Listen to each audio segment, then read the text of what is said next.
आप सभी को मेरा नमस्कार। मैं किशोर कुमार साहू। आप देख रहे हैं इंजीनियरिंग मैकेनिक्स इन हिंदी का वीडियो लेक्चर। इंजीनियरिंग मैकेनिक्स में हम लिमिटिंग फ्रिक्शन का प्रॉब्लम सॉल्व कर रहे हैं।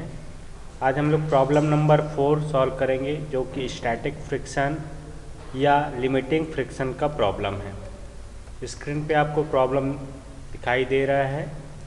Problem number 4, if mu a is equal to 0.2 and mu b is equal to 0.25, find the value of force P to just pull the block B। इसमें ये diagram दिया हुआ है। इस तरीके से दो इंक्लाइंड सरफेस है, ठीक है। एक इंक्लाइंड सरफेस जो लेफ्ट में है वो हॉरिजॉन्टल से 60 डिग्री इंक्लाइंड है, और राइट तरफ जो इंक्लाइंड सरफेस है वो 30 डिग्री इंक्लाइंड है हॉरिजॉन्टल से, और दोनों इंक्लाइंड सरफेस एक दूसरे से क्या है, परपेंडिकुलर है। क्लियर है। अब इन दोनों इंक्लाइंड सरफेस पे लेफ्ट की तरफ ब्लॉक ए रखी हुई है और राइट इंक्लाइंड सरफेस पे एक ब्लॉक बी रखी हुई है। ब्लॉक ए और बी दोनों एक रस्सी से बंधे हुए हैं और एक पुल्ली की सहायता से दोनों इस तरीके से यहाँ पे सिचुएटेड है, ठीक है। ये रस्सी से बंधे हुए हैं। ब्लॉक ए का जो वेट है वो 500 न्यूटन है, और वैसे ही ब्लॉक बी का जो वेट है वो 700 न्यूटन। हम ब्लॉक ए में एक फोर्स पी अप्लाई कर रहे हैं इस डायरेक्शन में, जिसके कारण ब्लॉक ए डाउनवर्ड मूव करेगा और बी अपवर्ड डायरेक्शन में मूव करने की कोशिश करेगा। मतलब ब्लॉक बी में एक खिंचाव बल यहाँ पे काम करेगा, पुल फोर्स काम करेगा रस्सी की सहायता से, ठीक है। तो ब्लॉक बी को जस्ट मूव करना है।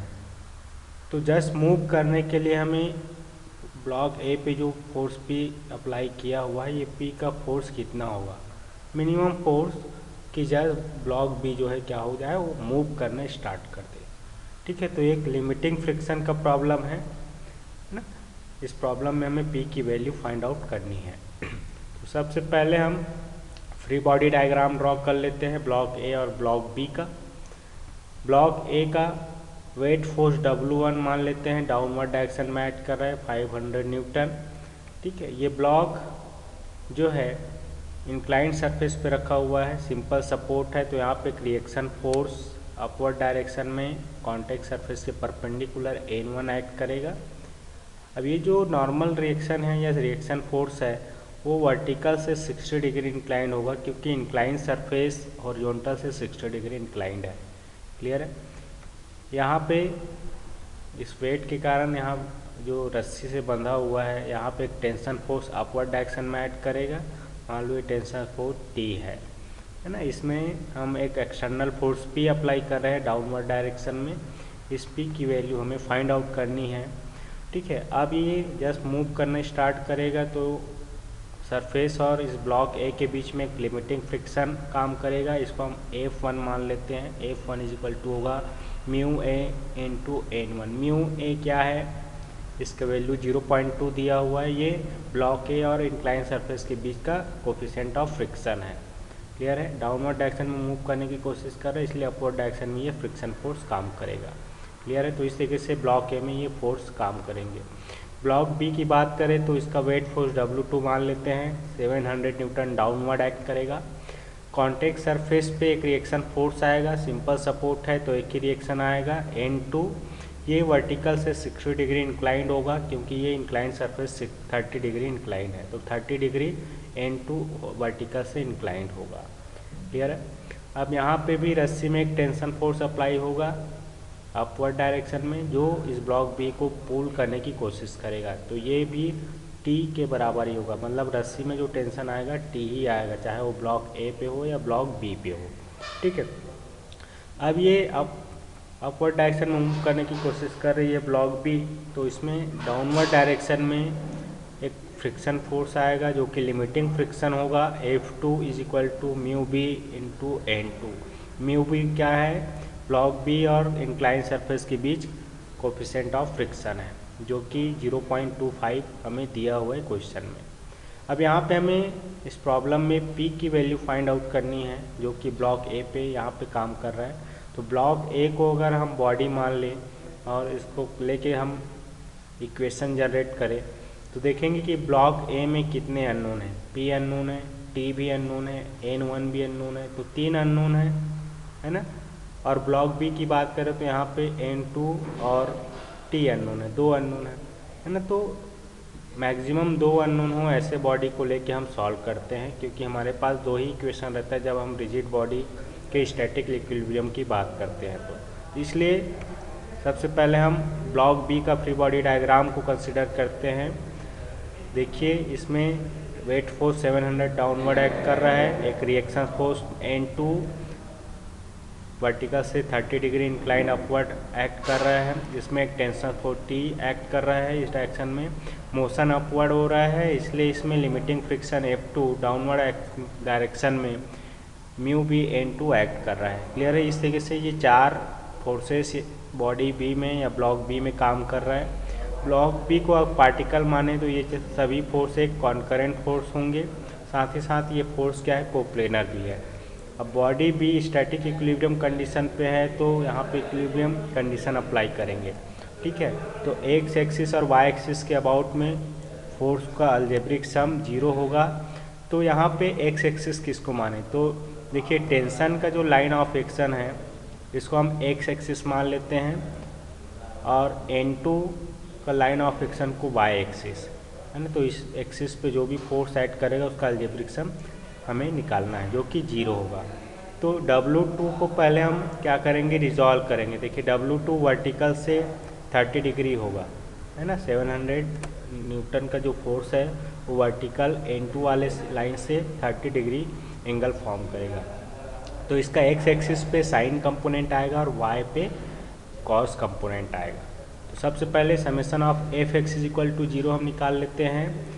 एक्स एक्सिस में देखिए W2 साइन 30 पॉजिटिव एक्स की तरफ इसका डायरेक्शन होगा, इसलिए plus, minus T negative x की तरफ डायरेक्शन, इसलिए माइनस टी। साथ ही साथ फ्रिक्शन फोर्स पॉजिटिव एक्स की तरफ है, इसलिए इसको प्लस म्यू बी N2 हमने लिया है इज इक्वल टू 0। ये 3 फोर्सेस आएंगे एक्स एक्सिस में। यहाँ पे W2 के वैल्यू पता है 700, म्यू बी का वैल्यू पता है 0.25, इसको आप पुटअप करेंगे और इसको हम सॉल्व करेंगे तो एक इक्वेशन हमें मिल जाएगा T minus 0.25 N2 is equal to 350। Equation number 1 हमें मिल जाएगा ब्लॉक बी के लिए। अब summation of F Y is equal to 0 करना है, तो वाई एक्सिस हमने किसको लिया है, N2 वाला जो फोर्स है उसके लाइन ऑफ एक्शन को वाई एक्सिस लिया हुआ है। क्लियर है। तो इस एक्सिस पे जो भी फोर्स है अपवर्ड फोर्स को प्लस, डाउनवर्ड को माइनस लेते हुए ऐड करेंगे। माइनस W2 कॉस 30 ये डाउनवर्ड है, माइनस लिया हुआ है, प्लस N2 अपवर्ड डायरेक्शन में, इसलिए प्लस इज इक्वल टू 0।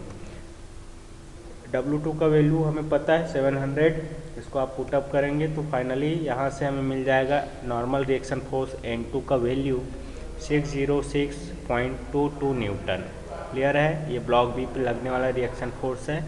इस वैल्यू को हम इक्वेशन नंबर 1 पे पुटअप करेंगे तो हमें टेंशन फोर्स T का वैल्यू मिल जाएगा 501.56 न्यूटन।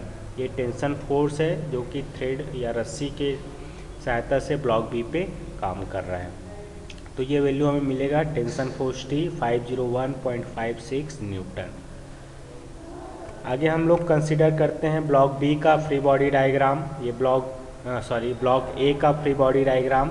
ब्लॉक ए इंक्लाइन सरफेस पर रखी हुई है जो कि 60 डिग्री इंक्लाइंड है हॉरिजॉन्टल से। इस ब्लॉक ए का weight force W1 downward act कर रहा है 500 न्यूटन। इस पे एक रिएक्शन फोर्स एक्ट कर रहा है N1 कॉन्टैक्ट सरफेस के परपेंडिकुलर। ये N1 जो है वर्टिकल लाइन से 60 डिग्री इंक्लाइंड हुए। इस पे एक tension force T upward direction में एक्ट कर रहा है और इसमें हम एक एक्सटर्नल फोर्स भी अप्लाई कर रहे हैं जो बॉडी को जस्ट मूव करने की कोशिश कर रहा है या मूव कर रहा है। ठीक है। तो इस तरीके से ये फोर्स इसमें एक्ट कर रहे हैं। तो बॉडी डाउनवर्ड मूव करने की कोशिश कर रहा है तो इसमें एक अपवर्ड डायरेक्शन में लिमिटिंग फ्रिक्शन F1 एक्ट करेगा कॉन्टैक्ट सरफेस पे, जिसका वैल्यू म्यू ए N1 होगा। म्यू ए की वैल्यू 0.2 हमें दिया हुआ है। ठीक है। अब यहाँ पे हम इक्विलिब्रियम कंडीशन में इक्वेशन को जनरेट करेंगे।